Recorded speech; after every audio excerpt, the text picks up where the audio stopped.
Hello. स्वागत है आप सभी का GKRWA स्टडी पर। मेरा नाम निधि। आज के वीडियो में हम डिस्कस करने वाले हैं हिंदी के टॉप 30 ऐसे क्वेश्चन आंसर जो कि सभी परीक्षाओं के लिए महत्वपूर्ण रहेंगे। तो आप लोग वीडियो को शुरू से अंत तक जरूर देखिएगा और 30 में से कितने क्वेश्चन का आंसर आप सही कर पा रहे हैं अपना स्कोर हमें कमेंट बॉक्स में ज़रूर बताइएगा।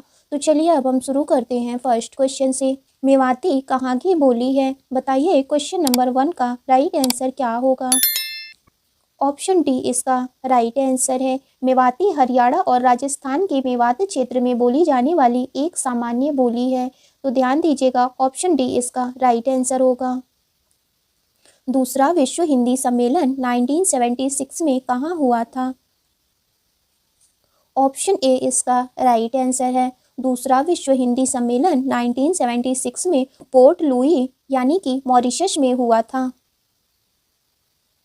पंडित का स्त्रीलिंग शब्द क्या होगा? बताइए पंडित का स्त्रीलिंग शब्द क्या है?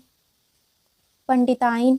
पंडित का स्त्रीलिंग शब्द पंडिताइन है। तो चलिए अब हम नेक्स्ट क्वेश्चन को देखते हैं।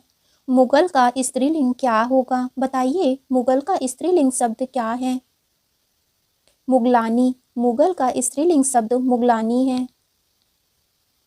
हाथी किस लिंग का उदाहरण है? बताइए हाथी किस लिंग का उदाहरण है? पुल्लिंग। हाथी, दही, पानी ये सभी पुल्लिंग होते हैं।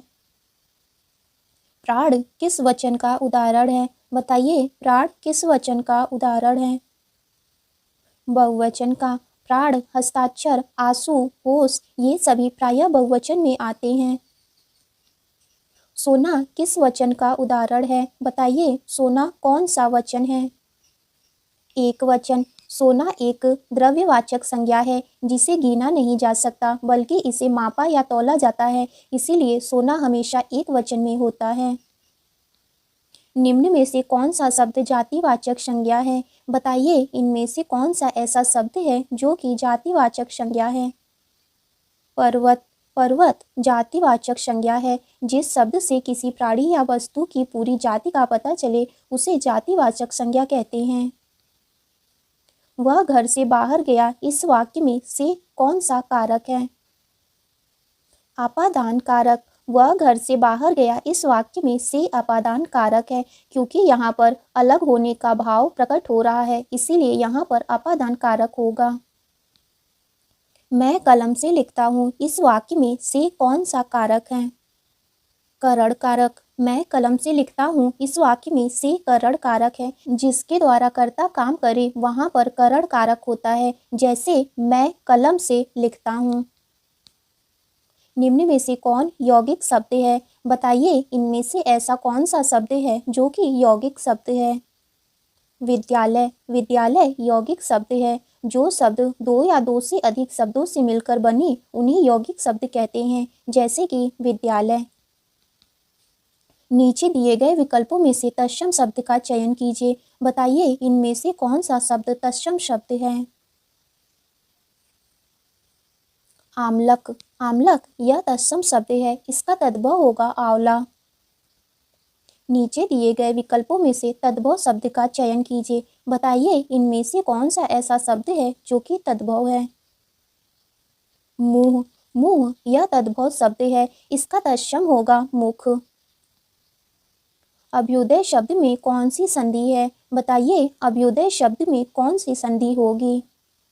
यड़ संधि। अभ्युदय शब्द में यड़ संधि है। देखिए हम यड़ संधि को कैसे पहचानते हैं। अगर य, र, व के पहले कोई आधा शब्द आए तो वहाँ पर यड़ संधि होगा, जैसे कि अभ्युदय।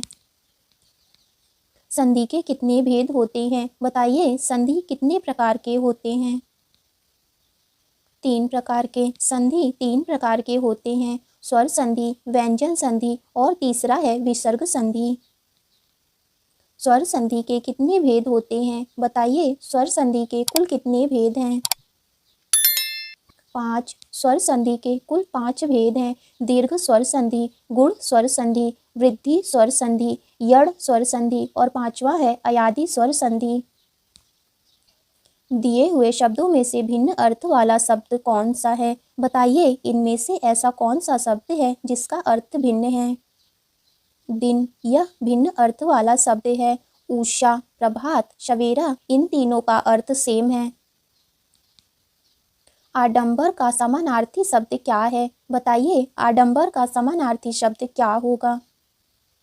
ढोंग। आडंबर का समानार्थी शब्द ढोंग है और ढोंग के अन्य शब्द दिखावा, पाखंड, कपट, वेश है। कपाल का समानार्थी शब्द क्या है? बताइए, इसका राइट आंसर क्या होगा? ऑप्शन डी इसका राइट आंसर है। कपाल का समानार्थी शब्द माथा है और माथा के अन्य शब्द मस्तक, कोपड़े, ललाट और शेखर हैं।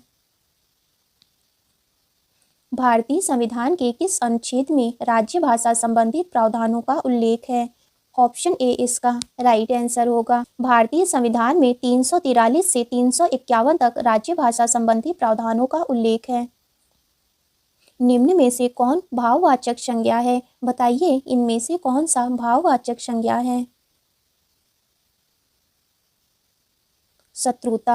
शत्रुता भाववाचक संज्ञा है। वीर विशेषण है। मनुष्य और गुरु ये दोनों जातिवाचक संज्ञा हैं। निम्न शब्द में से स्त्रीलिंग शब्द का चयन कीजिए। बताइए, इनमें से कौन सा शब्द स्त्रीलिंग है? तिथि। तिथि यह स्त्रीलिंग है, जबकि कवि, कपि, रवि ये तीनों पुल्लिंग हैं। निधन का पर्यायवाची शब्द क्या है? बताइए, निधन का पर्यायवाची शब्द क्या होगा? देहावसान। निधन का पर्यायवाची शब्द है देहावसान और निधन के अन्य पर्यायवाची शब्द मृत्यु, मौत, पंचत्व और काशीवास हैं।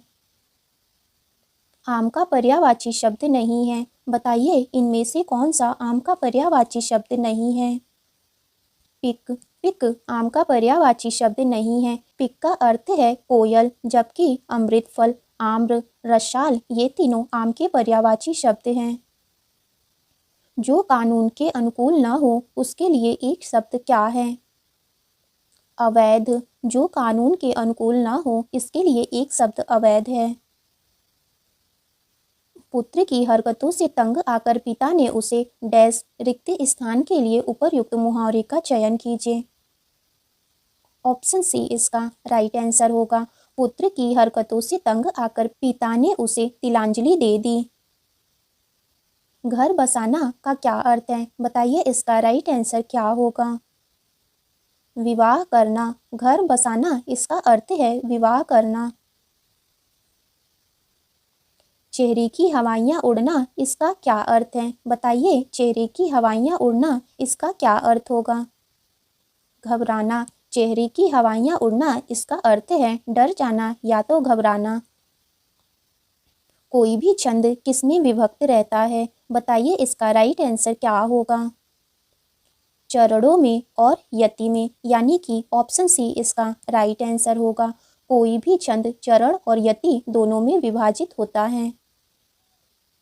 छंद का सर्वप्रथम उल्लेख कहाँ मिलता है? बताइए, छंद का सर्वप्रथम उल्लेख कहाँ मिला? ऋग्वेद में। छंद का सर्वप्रथम उल्लेख ऋग्वेद में मिला। गागर में सागर भरना इसका क्या अर्थ है? यह आपका टेस्ट क्वेश्चन होगा। इसका आंसर आपको कमेंट बॉक्स में ज़रूर बताना है। तो आज की वीडियो आपकी यहीं तक थी। वीडियो अच्छी लगी हो तो लाइक करें, शेयर करें। अगर आप चैनल पे नए हैं तो चैनल को ज़रूर सब्सक्राइब करें।